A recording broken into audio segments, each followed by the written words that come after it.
সবাইকে আসসালামু আলাইকুম জানাচ্ছি। আমি প্রথমেই মহান আল্লাহর কাছে শুকরিয়া আদায় করছি যে আমি একজন ভিকটিম হিসাবে যারা জুলুম করেছে তাদেরকে আজকে তাদের সবাইকে না হলো তাদের একাংশকে আদালতে হাজির হয়েছে এবং তাদেরকে কারাগারে প্রেরণ করা হয়েছে। আমি ধন্যবাদ জানাচ্ছি মাননীয় প্রধান উপদেষ্টা, আইসিটি টিম, বিশেষ করে অ্যাডভোকেট তাজুল, ওনারা দিনরাত কাজ করেছেন। তাদেরকে আমি ট্রাইব্যুনালকে ধন্যবাদ জানাচ্ছি এবং আপনাদের সবাইকে ধন্যবাদ জানাচ্ছি। আমি দুটা কথা বলতে চাই। প্রথম কথা হলো যে আমি এই মামলা প্রতিহিংসার জন্য করিনি। আমি প্রতিহিংসা পরায়ণ নয়, আমি জিজ্ঞাসা পরায়ণ নয়, আমার কোনো হিংসা নেই। আমার এটা নিয়ে সেনা কর্তৃপক্ষের ঊর্ধ্বতন কর্তৃপক্ষের একাধিকবার অনেক মিটিং হয়েছে এটা নিয়ে। আমি মামলা করব কি করব না। আমি ডিসেম্বরে করেছি, আপনারা হয়তো জানেন না। জানুয়ারিতে কিন্তু এই 5 জন ডিজির বিরুদ্ধে ওয়ারেন্ট বের হয়েছিল এবং তাদেরকে তখন গ্রেফতারের চেষ্টা করা হয়েছে। তারা তখন থেকে পলাতক। এই ওয়ারেন্ট কিন্তু প্রথম ওয়ারেন্ট নয়, এটা তাদের বিরুদ্ধে দ্বিতীয় ওয়ারেন্ট। আমি মামলা করেছি শেষ পর্যন্ত এই কথা চিন্তা করে যে আমি দেশবাসীকে একটা মেসেজ দিতে চাই, যারা ভবিষ্যতে রাষ্ট্রপ্রধান, সরকার প্রধান হবে এবং বিভিন্ন বাহিনীর প্রধান হবে, তাদের কাছে আমি মেসেজ দিতে চাই যে অন্যায় করে, জুলুম করে, মানুষের অধিকার লঙ্ঘন করে কেউ পার পেতে পারে না। সকল অপরাধীকে বিচার পেতে হবে। বাট আমি এই জিনিসটা দৃঢ়ভাবে বলতে চাই, তাদের উপর কোনো জুলুম হোক, অবিচার হোক, এটা আমি চাই না। আমি চাই তারা সুবিচার পাক, তারা যা বক্তব্য বলার সেটা বলার সুযোগ পাক এবং মাননীয় আদালত তাদের সমস্ত বক্তব্য শুনে যেন তাদের সুবিচার করেন, সেটাই আমি চাইব। আমি চাই না তাদের প্রতি কোনো অবিচার হোক। যে যতটুকু করেছে তার ততটুকু পাওনা সে যেন পেয়ে যায়, বাকি আখিরাতের কথা পরে থাকবে। আমার দ্বিতীয় মেসেজ হলো, যেটা আমার আগে বলে গেছেন, আমি আজকে সকালেও স্ট্যাটাস দিয়েছি, এই জন্য আমি হাজার হাজার মানুষের কাছে গালি খাচ্ছি ফেসবুকে। আমি সেনাবাহিনীকে কেন ডিফেন্ড করতে চাই। এই যে 25 জন অপরাধীর বিরুদ্ধে ওয়ারেন্ট ইস্যু হয়েছে, এরা একজনও কিন্তু সেনাবাহিনীর অভ্যন্তরে থেকে কোনো অপরাধ করার কারণে ওয়ারেন্ট বের হয়নি। তারা সেনাবাহিনীর বাইরে এসে, সেনাপ্রধানের নিয়ন্ত্রণের বাইরে এসে তারা এগুলি করেছে। এবং এই সংখ্যাটা কিন্তু সেনাবাহিনীর 1000 ভাগের 1 ভাগও নয়। একটা প্রতিষ্ঠানের 999 জন ভালো আর একজন খারাপ, তার জন্য পুরো বাহিনীকে বদনাম রটানো, কুৎসা রটানো কিন্তু কোনো দেশপ্রেমিকের কাজ নয়। আপনাদের মনে রাখতে হবে যে আপনাদের মাধ্যমে দেশবাসীকে জানাতে চাই, এই সেনাবাহিনী জাতির সাথে সবসময় ছিল, জাতির পাশে ছিল। 5ই আগস্ট বিপ্লব কতটা কী হতো যদি সেনাবাহিনীর পাশে না থাকতো, ভয়াবহ চিন্তা করা যায় না। সেনাবাহিনী যে দেশের স্বাধীনতা, সার্বভৌমত্ব, অখণ্ডতা, সংহতি, ঐক্যের প্রতীক, এটাকে বিতর্কিত করা মানে আমরা আমাদের নিজেকে ক্ষতি করছি। ভারতের এজেন্ডা তারা আমাদের সেনাবাহিনীর জনগণ মুখোমুখি করতে চায়। আমরা যদি নিজেরা, এই দেশের জনগণ যদি সেনাবাহিনীর মুখোমুখি হয়, এই অসাধু, এই দুর্নীতিপরায়ণ কিছু অফিসারের জন্য দেশের ক্ষতি হবে, আমার আপনার ক্ষতি হবে। আপনারা দয়া করে সেনাবাহিনীকে গালি দিবেন না, সমস্ত অপরাধীকে গালি দেন। আমি দিচ্ছি, আমি মামলা করেছি। আমি সেনা কর্তৃপক্ষকে ধন্যবাদ জানাতে চাই যে তারা এই আইনি প্রক্রিয়া যেন সহজভাবে, সুন্দরভাবে চলতে পারে, এই জন্য সহায়তা করছে। এবং জেনারেল বাঁকা সহ সেনা কর্তৃপক্ষ যারা সন্ত্রাসী আছে সবাইকে ধন্যবাদ জানাতে। যারা এখনও ধৃত হয়নি, ধরা যায়নি, তাদের আনার ব্যাপারে পূর্বে বলা হয়েছে। আমিও আবার বলছি, সবাইকে আইনের মুখোমুখি করা উচিত। যারা পলাতক আছে তাদের বিরুদ্ধে ইন্টারপোলের মাধ্যমে তাদেরকে এনে বিচারের মুখোমুখি করা হোক। আমি চাই দেশবাসী যেন ভবিষ্যতে আর কোনো স্বৈরাচার না দেখে, দেশবাসী যেন আর ভবিষ্যতে কোনো খুনি জেনারেল জিয়া, খুনি জেনারেল মুজিব না দেখে। আমরা যেন সবাই এক স্বাধীনতা, সার্বভৌমত্ব, অখণ্ডতা রক্ষার জন্য একসাথে থাকতে পারি এবং সুখী, শান্তিপূর্ণ, সমৃদ্ধ বাংলাদেশ গড়ে তুলতে পারি। এই কামনা করে আমি শেষ করছি। আপনাদের সবাইকে ধন্যবাদ। আসসালামু আলাইকুম। জি, একটা প্রশ্ন এসেছে এখানে যে তারা সার্ভিসে থাকবে কি না। এটা আইনের ব্যাপারে, এটা আইনের ব্যাখ্যা ট্রাইব্যুনাল যারা প্রসিকিউটর আছে ওনারা দিতে পারবে। আমি আইনজ্ঞ নই, আমি আইনজীবী নই, আইনের ব্যাপারে আমি পারদর্শী নই। তবে আমি যতটুকু বুঝেছি, এটা নতুন অ্যামেন্ডমেন্ট হয়েছে, এটা থার্ড অ্যামেন্ডমেন্ট একটা হয়েছে। এই অ্যামেন্ডমেন্ট এটা করা হয়েছে। এটা কেন করা হয়েছে, কার জন্য করা হয়েছে আমি জানি না। তবে আমি এতটুকু জানি যে বেসামরিক প্রশাসনে যারা আছে বা পুলিশ যারা আছে তাদের বিরুদ্ধে অভিযোগ আনা হলেই কিন্তু তারা চাকরিচ্যুত হয়ে যায়। তো আইন যদি একটা দেশে থাকে তাহলে এটা শুধু বেসামরিকের জন্য, সামরিকের জন্য আলাদা হতে পারে না, একই ধরনের অপরাধের জন্য। তো এটা করা হয়েছে কী উদ্দেশ্যে আমি জানি না। এটাতে এখন তারা আইনের ব্যাখ্যা যারা আইনজীবী আছেন ওনারা দিতে পারে।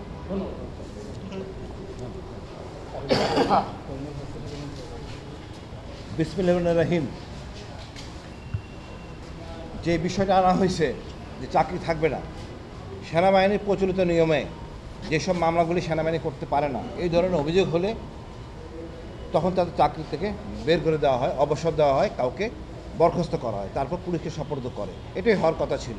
এই আইনের দরকার ছিল না। তারপরে যখন করছে পরিচ্ছন্ন হওয়ার জন্য এরা চাকরি থাকতে পারে না। আর এমন অপরাধ ক্রাইম এগেন্সট হিউম্যানিটি এখানে কোনোভাবেই চাকরি থাকার অবকাশ নাই। এখন আমার সবার কথা এক, আমারও কথা এক, ন্যায় বিচার ইনসাফ কায়েম হোক। সেনাবাহিনী অপরাধী না, সেনাবাহিনীর গুটি কয়েক অসৎ সদস্য, বিপদগামী সদস্য শেখ হাসিনার প্ররোচনায় এই অপকর্মগুলি করছে। আমাদের পরিষ্কার হতে হবে, শুধুমাত্র আওয়ামী লীগ এবং শেখ হাসিনার জন্য আজকে সেনাবাহিনীর কিছু কর্তৃপক্ষ সদস্য বিপদগামী হয়েছে। আমরা ইনসাফ চাই। এই বিচার, এই আয়নাঘর আছে, এটা প্রকাশ করে 22 সালে। কেউ কোনো কথা বলেন নাই, কোনো জেনারেলও কথা বলেন নাই, উচিত ছিল। আজকে আমরা বিচার পাচ্ছি, আল্লাহ কাছে, মহান আল্লাহ কাছে শুক্রিয়া। জেনারেল ওয়াকারকে ধন্যবাদ, উনি কোঅপারেট করছেন, ওনারা ইনসাফ চাচ্ছেন, আমরাও ইনসাফ চাই। তবে একটু কথা আছে আমার, স্বরাষ্ট্র উপদেষ্টা সাবজেক্ট সৃষ্টি করছেন, আমি এর বিপক্ষে। কোনো বৈষম্য চলবে না কারো সাথে। যে আইজিপি, মন্ত্রী, এমপি, প্রাক্তন প্রধানমন্ত্রী এবং অন্যান্য লোকেরা যদি কারাগারে থাকতে পারে, যে দেশের নিয়ম মতো কারাগারে থাকতে পারে, এনাদের একই জায়গায় থাকতে হবে। বৈষম্য করে বিচার হয় না, আমরা বৈষম্য চাই না। আমি তো মনে করি আয়নাঘরে রেখে এদের বিচার করা উচিত। তবে দেশের আইনের প্রতি শ্রদ্ধাশীল এই স্বরাষ্ট্র উপদেষ্টা আমাদের মধ্যে বিভেদ সৃষ্টি করে দিছে। আমি এর প্রচণ্ড ঘৃণা করি। উনি মানে কোন কাতারের মধ্যে পড়ে আমি জানি না। ওনাকে ডিভিশন দেওয়া হবে, অফিসারদের ডিভিশন নিয়ে থাকবেন। ওখানে কি আইজিপি নাই? তিনি নাকি আইজিপির ঊর্ধ্বে? আমি মানে হতাশ। আমাদের তাজুল ভাই বা আইসিটি চরম ভালো কাজ করছেন, এটা প্রকাশ করা যাবে না। মানে এটা ভাষা প্রকাশ করা যাবে না। যেই সাহসিকতা, যে ভূমিকা, যে একটা সংশয় ছিল, এটা এন্ড হয়েছে। বাট আপনি কোনোভাবে ক্যান্টনমেন্টে রেখে কোনো তথ্য পাবেন না। অনেকে বলতেছেন, আমি শুনছি একটা সররা বলতেছেন অনেকে নিরপরাধ, কারণ এরা কোনো কথা বলে নাই তদন্তের সময়। এই অফিসারদেরকে জিজ্ঞেস করা হয়েছে, এরা কথা বলে নাই। এখন যদি ক্যান্টনমেন্টে থাকে একই কাজই করবে। আমি এর ঘোর বিরোধী। দরকার হলে পূর্ণ তদন্ত হবে, বাট কারাগারে রেখে, ওই ক্যান্টনমেন্টের ভিতরে এসি রুমে রেখে কাঁটা চামিচ প্লেটে এটা রাখা কোনোভাবে সম্ভব না। বৈষম্য হলে আমরা ন্যায় বিচার পাবো না। দেশের যারাই সাথে জড়িত ন্যায় বিচার করতে হবে। আমি চাই না ওই সৈনিক, এই ধরনের লোকদের হাবিলদার, সার্জেন্ট হোক, অফিসার যারা মনে প্রাণে কাজটা করতে, তাদের বিচার হওয়া উচিত এবং দেশের প্রচলিত আইনে বিচার হবে। ধন্যবাদ। আমি একটু আমি একটা শুধু আজমি একটা জিনিস পরিষ্কার করতে চাই যে আমি টেলিভিশনে অনেক তর্ক বিতর্ক দেখছি, ফেসবুকে দেখছি, এমনকি আমাদের কিছু কিছু সামরিক অফিসারও দেখছি যে তাদেরকে সেনা আইনে বিচার করার জন্য। আমি বাংলাদেশ সেনাবাহিনীর যে আমাদের আইন বিভাগ আছে, এটাকে জাজ অ্যাডভোকেট জেনারেল ব্রাঞ্চ আছে বলে, জ্যাক ব্রাঞ্চের সর্বোচ্চ পর্যায়ে যিনি, ব্রিগেডিয়ার জেনারেল র্যাঙ্ক। আমি কয়েকজনের সাথে কথা বলেছি যারা জ্যাক ব্রাঞ্চের প্রধান ছিলেন।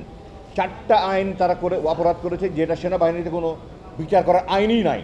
সুতরাং সেনা আইনে তাদের বিচার অন্যভাবে করতে পারে, কিন্তু এই 4টার জন্য করে নেই। 1 নম্বর অপহরণ, সেনাবাহিনীতে অপহরণের কোনো আইন নেই। 2 নম্বর অবৈধ অন্তরীণ রাখা, আনলফুল ডিটেনশন, কোনো আইন নেই। 3 নম্বর ক্রাইম এগেনস্ট হিউম্যানিটি, কোনো আইন নাই। 4 নম্বর ডিজিটাল সিকিউরিটি অ্যাক্ট। তো যে সমস্ত আইন সেনাবাহিনীতে নাই, ওগুলোর জন্য সে বাইরের অপরাধের সাথে সংযুক্ত তাকে বাইরের কোর্টে করতে হবে। সুতরাং এগুলো ব্যাপারে সেনাবাহিনীতে আইন, কোনো রকমের কোনো আইন নেই। এটা নিয়ে অনেক টকশোতে দেখি আমি, ওনারা না জেনে কথা বলেন। আমি দুঃখ প্রকাশ করছি যে ওনারা না জানলে ওনাদের কথা না বলা উচিত। মানুষকে ওনারা বিভ্রান্ত করছেন, কিছু কিছু সেনা কর্মকর্তা, অবসরপ্রাপ্ত, তারাও করছেন। আমি স্পষ্ট বলতে চাই, তারা যে সমস্ত অপরাধ করেছে, আমি যে 4টার কথা বললাম, এগুলো সেনাবাহিনীতে বিচারের কোনো আইন নাই। তাহলে কি তারা মাফ পেয়ে যাবে? না, তারা বেসামরিক আদালতে তাদের বিচার হতে হবে। ধন্যবাদ। আমি 2015 সালে 10ই ফেব্রুয়ারি উত্তরা 5 নম্বর সেক্টর থেকে আমাকে তুলে নিয়ে 6 মাস 3 দিন গুম করে রেখেছিল। তো আজকে প্রথমেই ধন্যবাদ জানাই আল্লাহর কাছে, অশেষ শুকরিয়া। আসলে আমরা হয়েছিলাম গুম, বিশ্বের নানা প্রান্তে গুম অর্থাৎ জোরপূর্বক গায়েব করে দেওয়ার বিভীষিকা আমরা প্রত্যক্ষ করেছি। ল্যাটিন আমেরিকান দেশগুলো, আর্জেন্টিনা, চিলি, পেরুতে গুমের পেছনে মূল কারণ হিসেবে আমরা দেখতে পাই দীর্ঘমেয়াদী সামরিক শাসনের নির্মমতা। আবার যদি আফ্রিকান দেশগুলো কিংবা মধ্যপ্রাচ্যের যুদ্ধ বিধ্বস্ত দেশগুলো, সেখানে যদি গুমের পেছনে মূল কারণ হিসেবে আমরা দেখতে পাই গৃহযুদ্ধ, সশস্ত্র সংঘাত, সরকারি ও বিদ্রোহী বাহিনীর মধ্যে অস্পষ্ট সীমারেখা, সেখানে কারা গায়েব করছে তা বোঝা যায় না, শাসক না সন্ত্রাসী সীমারেখা ঝাপসা হয়ে যায়। কিন্তু বাংলাদেশে শেখ হাসিনা শাসন আমলে গুমের ঘটনাগুলো, সংগঠিত গুমের ঘটনাগুলো একেবারে ভিন্ন প্রকৃতির। এখানে কাউকে গুম করা হয় নাই সামরিক অভ্যুত্থানের অজুহাতে, এখানে কাউকে গুম করা হয় নাই গৃহযুদ্ধের আবহে, এখানে গুম করা হয়েছে সম্পূর্ণ রাজনৈতিক উদ্দেশ্য হাসিলের জন্য। দমন পীড়নের ভয়ানক স্টিম রোলার চালিয়েছিল ফ্যাসিস্ট হাসিনা। হিউম্যান রাইটস ওয়াচের দক্ষিণ এশিয়ার ডিরেক্টর মীনাক্ষী গাঙ্গুলি এক প্রতিবেদনে বলেন, এশিয়ার অন্য 4টি রাষ্ট্র থেকে বাংলাদেশে গুমের ঘটনাগুলো অধিক নির্মম ও নজিরবিহীন। ফ্যাসিস্ট হাসিনার নির্দেশে সরাসরি গুমের সাথে জড়িত ছিল সরকারের বিভিন্ন বাহিনী। হাসিনার আমলে গুম করার প্রধান অপরাধ ছিল ভিন্ন রাজনৈতিক মতাদর্শ ধারণ করা। এখানে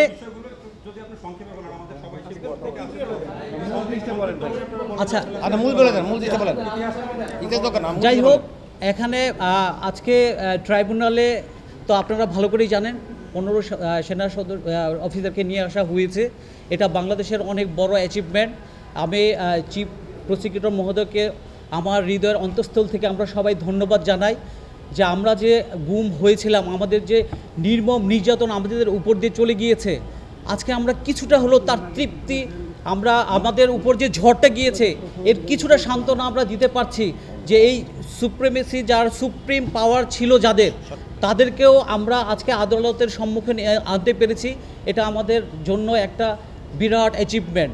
এবং যারা গুম থেকে ফিরে আসেনি তাদের নিখোঁজ, তাদের কণ্ঠ হয়ে আজকে আমরা কণ্ঠ হয়ে বলছি, এবং তাদের নিখোঁজ চোখের ভাষাকে আমরা বিশ্ব দরবারে তুলে ধরে বলতে চাই যে তাদের বিচার একদিন হবেই হবে এবং ন্যায় বিচার যেন হয়। এবং এই গভর্নমেন্টকেও আমরা ধন্যবাদ জানাই। আজমিনা, আজকে আমাদের ইকবাল সাহেব কথা বলো। আমি অ্যাম্বাসেডর মারুফজামান। আমি ইকবাল চৌধুরী। আমরা সবাই কিন্তু এখানে গুমের শিকার, গুমভুক্ত, মানে গুমের পরিবার আমরা। আমার পিছনে আছেন সাবেক অ্যাম্বাসেডর মারুফজামান, আমার বাম পাশে আছেন ব্রিগেডিয়ার জেনারেল আব্দুল আমান আজমি, উনি ছিলেন 8 বছর, উনি সচিব পররাষ্ট্র মন্ত্রণালয় এবং অ্যাম্বাসেডর। আমার ওদিকে আছেন লেফটেন্যান্ট কর্নেল হাসিনা, সবাই চিনি, সবাই আমরা গুম পরিবারের মানুষ। তো আমাদেরকে তো গুমে যেটা হচ্ছে অতি বললাম নাই, ঘটনা সব আপনারা জানেন। আমার উদ্দেশ্য ছিল যে আজকে একমাত্র মহান আল্লাহর দরবারে এই জন্য প্রার্থনা জানাচ্ছি, দোয়া করছি আল্লাহর কাছে, আল্লাহর কাছে আমরা শুকরিয়া জানাচ্ছি। তা আমাদের যেটা ছিল আমরা গুমের বিচার পাওয়ার, চূড়ান্ত বিচার পাওয়ার পদক্ষেপে প্রথম ধাপ আজকে সাকসেসফুল। যেসব আসামি রাষ্ট্রীয় ড্রেস পরে রাষ্ট্রীয় প্রতিষ্ঠানের থেকে যারা ফ্যাসিস্টদের পক্ষ হয়ে এভাবে গুম খুনে জড়িত ছিল, তাদেরকে যাতে এখানে আনতে পারছি, সেজন্য thanks to the government, thanks to the court, thanks to the ICT, thanks to the chief prosecutor all. আর আমরা যেটা বিচার চাচ্ছি, আশা করি বিচার পাবো। আর বিচারের প্রথম পদক্ষেপে যেহেতু সংশয় ছিল যে আজকে তাদের এইসব কী বলে আসামিদেরকে আনবে কি না, যা হোক শেষ পর্যন্ত আনছে, বাধ্য হচ্ছে, আসছে ওনারা, ওনাদেরকে অলরেডি কারাগারে প্রেরণ করা হয়েছে। বাকি যারা বিদেশ আছে তাদেরকে আমাদের দাবি, তাদেরকে জন্য ইন্টারপোলের মাধ্যমে যে হোক পত্রপত্রিকা বিজ্ঞাপন দিয়ে ইন্টারপোলের মাধ্যমে তাদের বিদেশ ধরে আবার কোর্টে হাজির করে। এটা আমার থ্যাংক ইউ। একটু শুধু বলি, সেনাবাহিনীর গৌরবময় ইতিহাস আমাদের জানা, কিন্তু সেনাবাহিনীর গৌরবময় ইতিহাস, সেনাবাহিনী দেশের সংকটকালে সবসময় পাশে ছিল। কিন্তু আমরা চাই যে এই যে সেনাবাহিনীর যে গৌরবময় ইতিহাস অটুট থাকুক, কিন্তু কিছু বিপদগামী অফিসারের কারণে পুরো বাহিনীকে আমরা কলঙ্কিত হতে দেব না। আসসালামু আলাইকুম, আমি অ্যাম্বাসেডর মারুফজামান, আমি সচিব ব্রিগেড পররাষ্ট্র মন্ত্রণালয় থেকে। আমাকে 16 মাস গুম করে রাখা হয়। আমাকে যখন গুম করে রাখা হয় জয়েন্ট ইন্টারোগেশন সেল, যেটা আপনার কোড নেম হলো আয়নাগর, তার আগের নাম ছিল ব্ল্যাক হোল। আমি আজমি হাসিন, কর্নেল হাসিন, আমরা একসাথে একই সময় ছিলাম। ইকবাল সাহেব, আমরা এই 4 জন একই পিরিয়ডে ছিলাম। আপনাদের সবাইকে একই বিল্ডিংয়ে জিআইসির 2-3টা ব্লক আছে, ওখানে ছিলাম। এবং আল্লাহর কাছে আমাদের হাজার শুকুর যে আপনাদের জন্য, আমাদের দেশের মানুষের জন্য দোয়ার জন্য আজকে আমরা বেঁচে আসছি। এটা আমাদের সেকেন্ড জীবন। আমাদের উপর যে কি অন্যায় করা হয়েছে তা আমাদের মুখে কেউ বলতে পারবে না। একদিন যদি কেউ সেখানে রাখা হয় তাহলে বুঝবেন যে তার কী অবস্থা হয়। আপনাদের সবাইকে ধন্যবাদ। আমি আমার দীর্ঘায়িত করব না। এবং আজকে যে আমি এই দিনটা দেখতে পেরেছি আমরা, এটা আপনাদের জন্য এবং বাংলাদেশ জনগণের প্রেশারের জন্য, যে কিছু দুর্বৃত্ত অফিসার আর্মির, আমি কিন্তু সেনাবাহিনীর, উনিও সেনাবাহিনীর রিটায়ার্ড অফিসার, আর্মি এর জন্য দায়ী না। যে আর্মির বলে যে আর্মির খারাপ, এটা ভুল করছে। এটা কিছু কতিপয় কি বলবো corrupted killers, they are the ones who are the victims to perpetrators. And আমি এটাই লাস্টে বলবো, আরও অনেক পারপিট্রেটার্স ফ্রি আছেন আমাদের কেসের সবার সাথে, ওদেরকে যেন এনে একইভাবে এবং প্রিজন ভ্যানে এনে এসি রুমে এনে অফিসার্স মেসের খাওয়ায় না খাওয়ায় আমাদের যেভাবে রাখা হয়েছিল ওদেরকে যেন ঠিক একইভাবে রাখা হয়, বা তার চেয়েও কঠিনভাবে রাখা হয়, because they have committed crimes against humanity, মানবতা বিরোধী অপরাধ। এইটা একটা UN grave crime against humanity একটা ক্লজই আছে। আমি আর দুর্বাহিত করবো না, আমি আজমিকে বলবো আমার ছোটো ভাই এসে কিছু বলতে। ধন্যবাদ। আসসালামু আলাইকুম। ছোট ভাই না, বন্ধু। বন্ধু